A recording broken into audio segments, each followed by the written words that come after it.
Adewale sat in his expansive study late at night, staring at the flickering flames of the fireplace. His empire was thriving, but his personal life was in shambles. His only son, Dapo, was a walking contradiction to everything Adewale valued: discipline, respect, and responsibility. At 30, Dapo was the epitome of recklessness. He had been through 3 different universities before finally dropping out. He spent his nights in Lagos' most exclusive clubs, surrounded by fast cars and even faster women. Dapo's Instagram was a gallery of indulgence, bottles of champagne, parties on yachts, and a different woman on his arm every week. But it wasn't just his lifestyle that troubled Adewale. Dapo's arrogance and disdain for others, especially those who worked under him, had begun to affect the family business. Lola Adetokunbo had been Adewale's secretary for 5 years. Intelligent and sharp-tongued, she had proven herself indispensable. She was respected by all except Dapo. The clashes between them had become infamous in the office. "Lola, can you stop breathing down my neck? I don't need you hovering over me," Dapo snapped one afternoon, throwing a stack of files on her desk. Lola raised an eyebrow.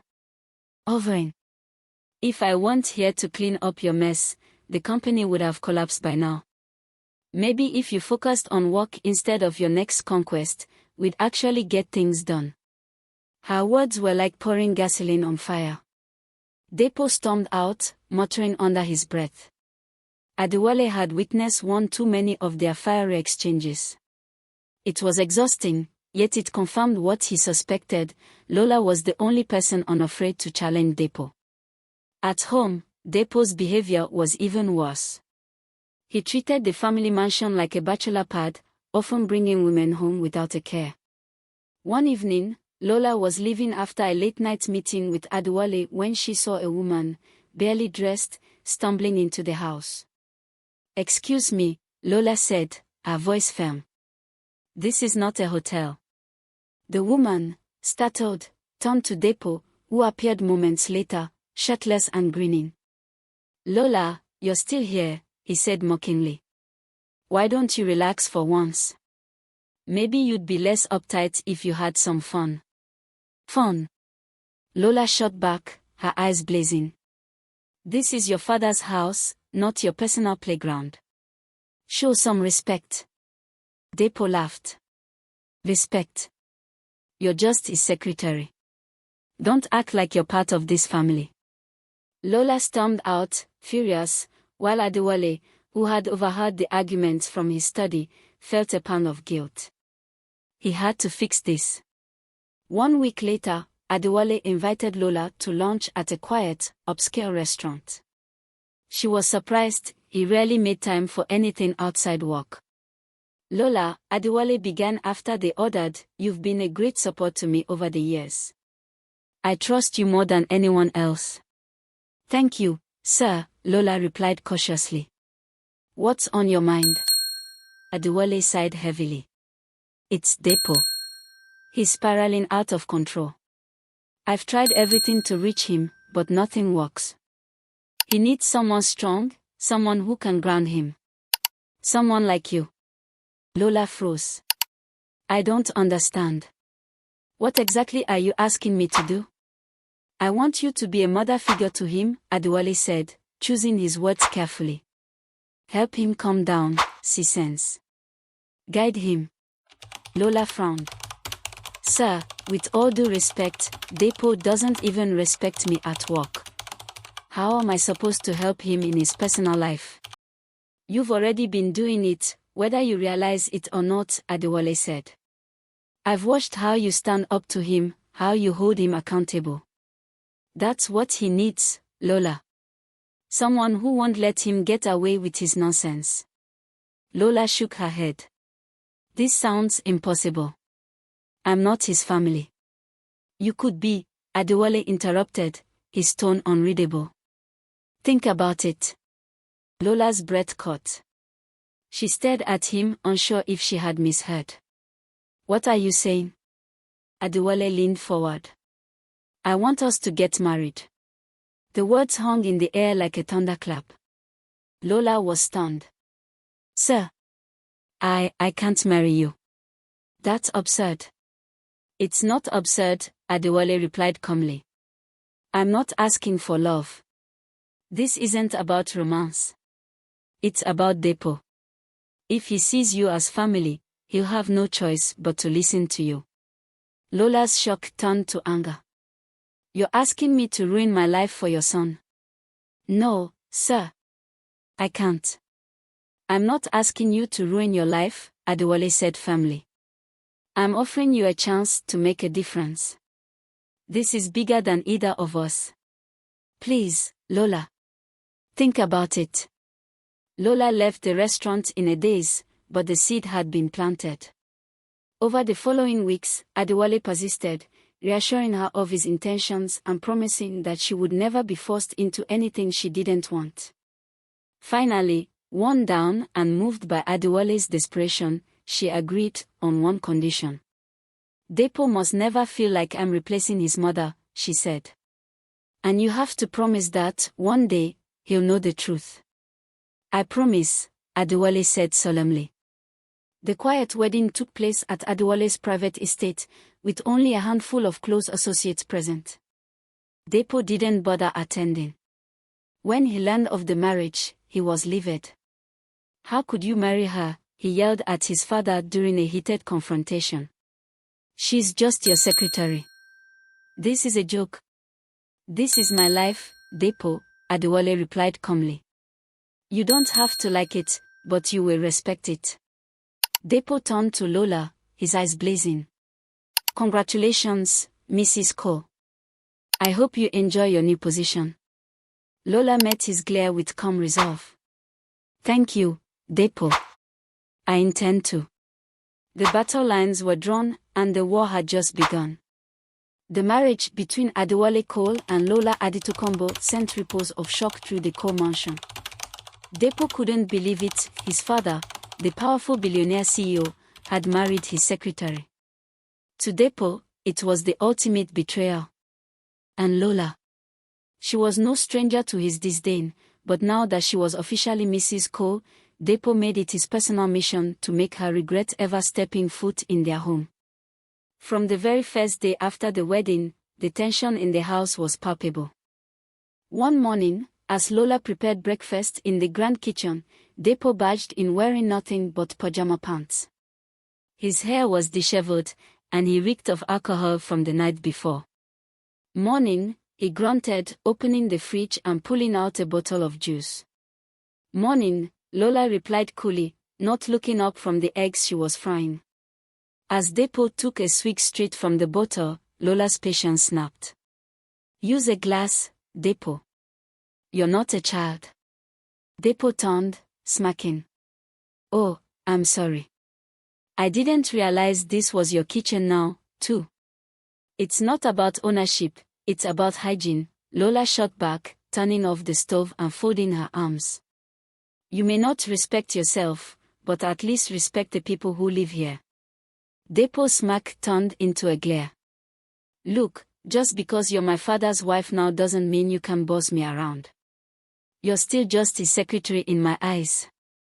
And you're still a spoiled, entitled brat in mine, Lola retorted. The argument escalated, with voices rising and insults flying. Adewale walked into the kitchen midway, his stern expression silencing them instantly. If you two are going to act like children, I'll treat you like children, he said coldly. Enough of this nonsense. Dapo stormed out, muttering under his breath, while Lola sighed in frustration. Meals became battlegrounds. At dinner, Dapo would deliberately ignore Lola, addressing his father with cutting remarks. So, Dad, when are you going to hire a real wife? He said one evening, his voice dripping with sarcasm. Adewale's eyes narrowed. Enough, Dapo. But Lola refused to stay silent. I'm right here, you know, she said, calmly slicing her steak. You don't have to talk about me like I'm invisible. Oh, I wasn't talking about you, Dapo replied with a fake smile. I was talking about whoever replaces you after this little arrangement falls apart. Lola clenched her jaw but refused to rise to his bait. It's funny, she said, setting her knife and fork down. You talk so much about replacing me, yet you're the one who's been replaced. Your father doesn't trust you to run the company, and he certainly doesn't trust you to run your life. The room fell silent. Dapo's face darkened as he pushed his plate aside and stormed out. The tension hit a boiling point one night when Dapo returned home from a party with 2 women on his arm. They were loud, giggling, and barely dressed. Lola, who had been reading in the living room, looked up in disbelief. You can't be serious. Dapo smirked. Relax, Mrs. Cole. We'll be out of your hair by morning. Not in this house, you won't, Lola said, standing up. One of the women rolled her eyes. Who's this, your nanny? Before Dapo could respond, Lola stepped forward. I'm the woman who pays the staff who clean the messes you leave behind. So, unless you want me to call security, I suggest you leave now.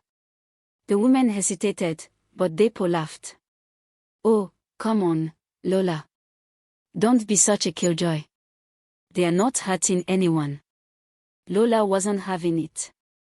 She marched over to the front door, opened it wide, and gestured outside. Out. Now. The women exchanged awkward glances before gathering their things and leaving. Once they were gone, Dapo turned to Lola, furious.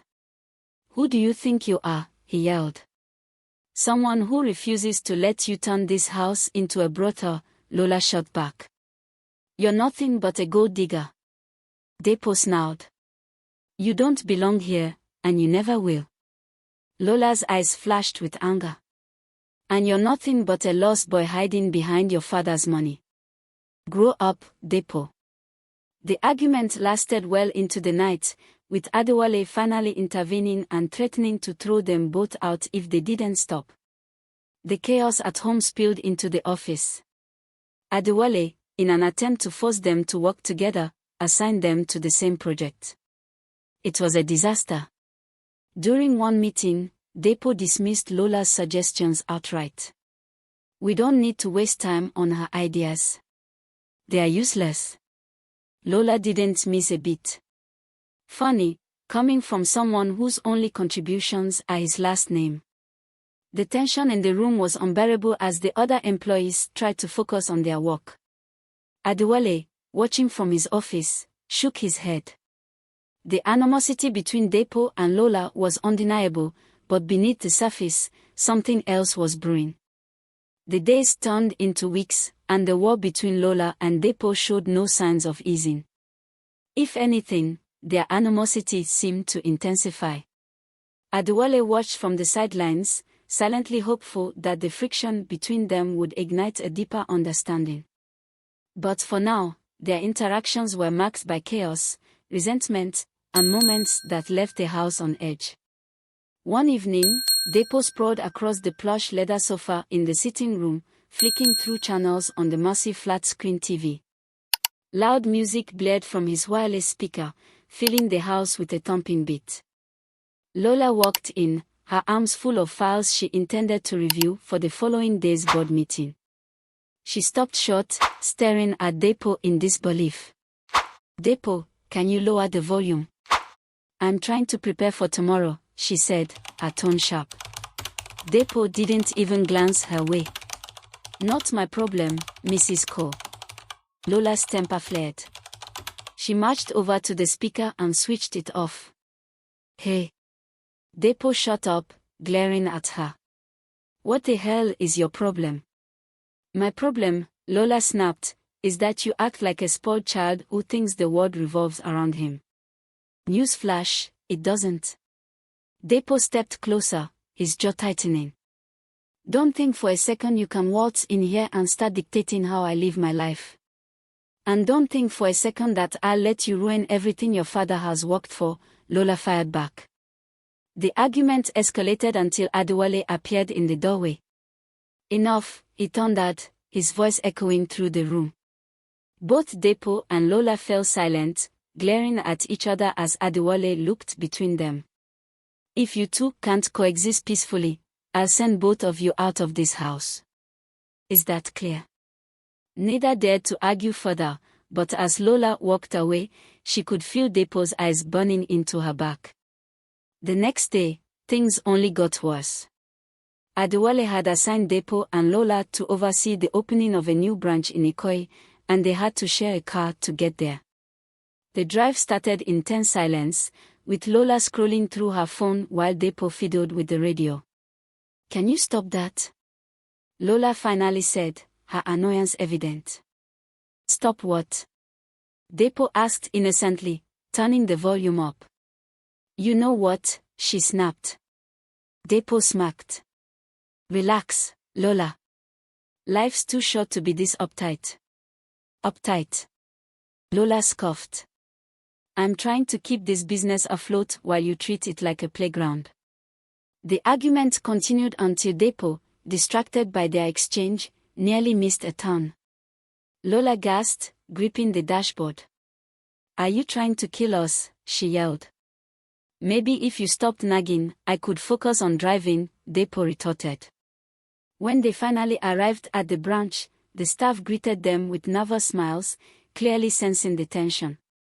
As they walked into the building, Dapo muttered, "Next time, I'm driving alone." "Trust me, the feeling is mutual," Lola shot back. That evening, Adewale invited both of them to dinner, hoping to create an opportunity for reconciliation. Instead, it became another battlefield. The three of them sat at the long dining table, the air heavy with unspoken tension. "So, how was the opening?" Adewale asked, cutting into his steak. "Fine," Dapo said curtly. Lola raised an eyebrow. "Fine. You nearly ran us off the road." Dapo glared at her. "Maybe if you weren't distracting me." "That's enough," Adewale interrupted, his patience wearing thin. "You two are adults. Start acting like it." The silence that followed was icy, but Lola couldn't help but feel a pang of guilt. For all his flaws, Dapo's anger seemed rooted in something deeper than just their arguments. Later that night, as Lola prepared for bed, she heard a knock on her door. Opening it, she found Dapo standing there, his expression unreadable. "What do you want?" she asked wearily. Dapo hesitated before speaking. "Look, I get it. You think I'm a failure. That I'm a disappointment to my father." Lola blinked, caught off guard. "I never said that." "You didn't have to," Dapo said bitterly. "It's written all over your face." Lola sighed, stepping aside to let him in. "Why are you telling me this?" "Because," Dapo trailed off, running a hand through his hair. "Because maybe you're right. Maybe I do need to grow up. But that doesn't mean I'll make it easy for you." Lola smacked. "I wouldn't expect anything less." For the first time, they shared a moment of mutual understanding, brief but significant. Neither of them realized it yet, but the seeds of change had been planted. Despite the fleeting moment of understanding between Lola and Dapo, the friction between them remained unrelenting. If anything, it seemed to intensify as they were forced to spend more time together. Adewale's insistence on joint projects and frequent family dinners only added fuel to the fire. But beneath their constant battles, something else began to take shape, an unspoken tension that neither of them could fully understand or admit. One morning at the office, Dapo burst into the conference room where Lola was leading a team meeting. He strode in without knocking, a smug grin on his face. "Sorry to interrupt," he said, not sounding apologetic at all, "but I need those reports you promised yesterday." "Or did you forget?" Lola didn't miss a beat. "I didn't forget. They're on your desk, assuming you bothered to check." The team exchanged awkward glances as the tension crackled in the air. Dapo leaned against the doorframe, arms crossed. "Next time, how about you send me an email instead of making me chase you down?" How about you learn to manage your time instead of barging in on other people's meetings? Lola shot back. The room went silent, and Dapo smirked, clearly enjoying the reaction. Carry on, he said before strolling out, leaving Lola fuming. Later that evening, Adewale called for another family dinner, but it quickly devolved into another argument. Lola, Dapo began, swirling a glass of wine lazily, I notice you're working on the quarterly budgets.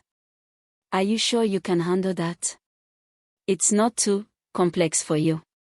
Lola's fork paused mid-air, her expression icy. Funny. Coming from someone who still needs his secretary to explain basic spreadsheets. Adewale sighed deeply, setting down his glass. Do you two ever stop? No, they answered in unison, glaring at each other. Maybe if Dapo didn't constantly undermine me. Maybe if Lola didn't act like she knows everything. That's enough. Adewale snapped, slamming his hand on the table. I've had it with both of you. Either you learn to get along, or I'll fire you both from this house and the company. Try me. His words stunned them into silence, but as soon as he left the room, the glares resumed. The next day, Dapo came home with another woman, a tall, glamorous model type. She hung onto his arm, laughing loudly as he led her into the sitting room. Lola, who had been reviewing documents on the couch, looked up and immediately felt her irritation spike. Really, Dapo? Again, she said, standing up. Dapo smirked. Jealous, Mrs. Cole. Hardly, Lola replied, folding her arms. But I won't let you parade women through this house like it's some kind of nightclub. The woman looked confused. What's her problem? She's just mad because no one's bringing her flowers, Dapo said with a chuckle. Lola marched up to the woman, her voice firm. I think it's time for you to leave. Excuse me, the woman said, offended. You heard me, Lola said, opening the door. Out. Now. The woman turned to Dapo, who shrugged. I told you she's crazy, he said, but there was a flicker of something in his eyes, an almost reluctant admiration for Lola's boldness. As the woman stormed out, Lola turned to Dapo. If you're going to act like a child, I'll treat you like one. Keep pushing me, Lola, Dapo said, stepping closer, his voice low. One day, you regret it. Lola held her ground, refusing to back down. Bring it on. That night, Dapo found himself pacing in his room, replaying the day's events. He hated how Lola got under his skin, but he couldn't deny that she challenged him in a way no one else ever had. Meanwhile, Lola sat on her bed, staring out the window. She couldn't understand why Dapo's actions affected her so deeply. Yes, it was infuriating, but there was something about him, something raw and vulnerable, that she couldn't shake. When their paths crossed again in the hallway later that night, the tension was almost unbearable. Still awake? Lola asked, surprised to see him. Couldn't sleep, Dapo admitted, leaning against the wall. For a moment, there was no hostility, just a quiet understanding. Maybe we don't have to fight all the time, Lola said softly. Dapo raised an eyebrow. Where's the fun in that? She rolled her eyes but smiled despite herself. As they parted ways, both felt a strange sense of unease. The war between them was far from over, but something was changing, and neither of them was ready to admit it. The dynamic between Lola and Dapo was shifting, though neither would openly acknowledge it. Their arguments, once fueled purely by animosity, now carried an undercurrent of something deeper. But the tension only heightened their clashes, and the house became a minefield of explosive confrontations. Adewale, ever the observer, silently hoped that the chaos would forge a stronger bond between them. Little did he know, the tipping point was closer than anyone anticipated. One late evening, Lola stood in the kitchen, preparing tea to calm her nerves after a long day at the office. Dapo strode in, still dressed in his suit, tie loosened and a cocky smirk plastered across his face. "You're still awake?" he asked, leaning casually against the counter. Lola didn't even look up. "What do you want, Dapo?" "Just a snack," he replied, opening the fridge. He pulled out a carton of milk and drank straight from it, earning a sharp glare from Lola. "You're disgusting," she snapped, slamming her teacup onto the counter. Dapo wiped his mouth with the back of his hand, unbothered. "You need to relax, Lola. It's just milk." "It's not about the milk," she retorted, her voice rising. "It's about you treating this house, and everyone in it, like they exist to clean up your messes." "Oh, here we go," Dapo said, rolling his eyes. "The all-knowing Lola, lecturing me again." Their voices grew louder, echoing through the kitchen. The argument escalated until Lola, in a fit of frustration, grabbed a dish towel and flung it at him. "Grow up, Dapo." Dapo caught the towel midair, his smirk vanishing. For a moment, he simply stared at her, his gaze intense. "Careful, Lola," he said, his voice low. "You might start to sound like you care." The charged silence that followed was almost suffocating. Lola turned away, her heart pounding. "I don't," she muttered, but even she didn't believe it.